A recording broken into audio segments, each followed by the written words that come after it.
Good morning everyone. तुमने जानबूझकर ऐसा किया ना? तुमने जानबूझ के मुझसे ऐसे बोला। जानबूझकर ये वर्ड आप डेली अपनी लाइफ में यूज करते हो, लेकिन इसको इंग्लिश में क्या बोलते हैं वो हम अभी सीखने वाले हैं। जानबूझकर बोलने के लिए आपके पास इंग्लिश में तीन word: intentionally, deliberately, on purpose. Intentionally, deliberately, on purpose. On purpose जो वर्ड है वो थोड़ा कैजुअल है, इनफॉर्मल है, यूजुअली आप बोल सकते हो। डेलिबरेटली वर्ड स्पेशली आप फॉर्मल प्लेसेस पे यूज करो तो ज्यादा बेटर रहेगा, थोड़ा सा हैवी वर्ड है। और इंटेंशनली पोलाइट भी है, फॉर्मल भी है, लेकिन आप तीनों को इंटरचेंजेबली यूज कर सकते हो, कोई दिक्कत नहीं। ठीक है, तो जैसे कि आपको बोलना है उसने जानबूझ के मुझे इग्नोर किया। ठीक है, ये सेंटेंस आप अपनी लाइफ में डेली यूज करते हो, यूजुअली यूज करते हो। उसने जानबूझ के मुझे इग्नोर किया। Okay, so he ignored me on purpose. He ignored me on purpose. Language है, बोलने से आएगी। आपको सिर्फ पढ़ना नहीं है, सिर्फ देखना नहीं है, बोलना है। मेरे बात बोलिए। ही इग्नोर्ड मी ऑन पर्पस। उसने जानबूझ के मुझे इग्नोर किया। ऑन पर्पस, जानबूझ के। ही ignored me on purpose. Okay, next आप बोलना चाहते हो तुमने जानबूझ के ऐसा किया।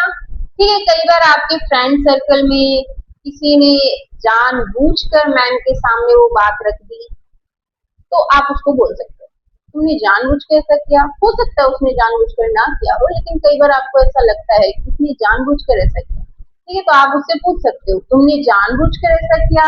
You did it deliberately. You did it deliberately. ठीक है, क्या तुमने जानबूझकर ऐसा किया? अभी तो आप फिलहाल पूछ रहे हो, आप उसको बोल ही रहे हो कि तुमने जानबूझ के ऐसा किया। You did it deliberately. अगर सब्जेक्ट आगे आ रहा है मतलब आप उसको बोल रहे हो अभी। ठीक है, यू डिड इट डेलिबरेटली, तुमने जानबूझ के ऐसा किया। मैंने जानबूझकर देर नहीं की। ठीक है, आप ऑफिस चले गए, लेट से हो जा रहा है, आजकल तो सबको लेट हो जा रहा है, ट्रैफिक इतना है। आप लेट से ऑफिस चले गए और वहां पे आप बोल रहे हो मैंने जानबूझकर देर नहीं की। I was not late. Late तो हो चुके हो। I was not late intentionally, लेकिन जानबूझकर लेट नहीं हुई। Okay, I was not late intentionally. क्या बोलोगे? I was not late intentionally. Language है, बोलने से आएगी, इसको बोलिए। आप जहां भी बैठे हैं इसको बोलना है। आई वॉज नॉट लेट इंटेंशनली। बच्चे ने जानबूझकर ग्लास तोड़ दिया।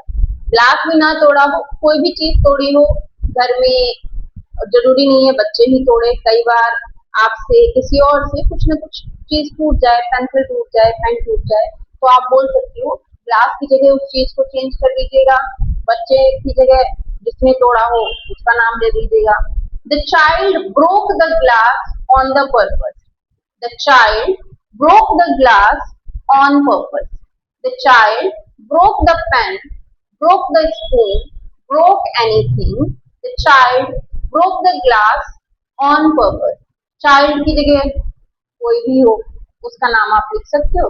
उसने इसको जानबूझकर तोड़ दिया, ऑन पर्पस। उसने जानबूझकर झूठ बोला। Okay, she lied to me deliberately. अब देखिए यहाँ पे लिखा है लाइड टू मी, मुझे, लेकिन हिंदी में कहीं मुझे नहीं आ रहा है। तो इंग्लिश लैंग्वेज है, वर्ड टू वर्ड ट्रांसलेशन नहीं होता है। ठीक है, बोलिएगा तो आपके मुंह पे बैठ जाएगी और आप खुद ही इंग्लिश बोलने लगेंगे। तो आपको बोलना है, उसके बाद आप समझने भी लगोगे और बोलने भी लगोगे। She lied to me deliberately, उसने जानबूझ के झूठ बोला। ठीक है, यहाँ पे नहीं लिखा है कि मुझसे बोला या किससे बोला, मगर आप ये भी लिख सकते थे उसने जानबूझकर मुझसे झूठ बोला। तो उसने जानबूझकर मुझसे झूठ बोला या उसने जानबूझकर झूठ बोला, दोनों से आप यूज कर सकते हो। She lied to me deliberately. ठीक है, उसने जानबूझकर झूठ बोला। इसके प्रैक्टिस सेंटेंसेस, 5 प्रैक्टिस सेंटेंसेस और 5 ट्रांसलेशन के क्वेश्चन, होमवर्क क्वेश्चन मैं आपको टेलीग्राम ग्रुप पे सेंड कर दूंगी। और जो भी वो टेलीग्राम ग्रुप ज्वाइन करना चाहते हैं उसमें आप वॉइस कन्वर्सेशन करके डेली जो भी मैंने पढ़ाया उसकी प्रैक्टिस कर सकते हो। और फीस ओनली 10 रुपी पर मंथ है। जो भी वो टेलीग्राम ग्रुप ज्वाइन करना चाहते हैं मुझे कमेंट सेक्शन में मेंशन कर दीजिएगा, हम आपको ज्वाइन करवा देंगे। Thank you so much for this class.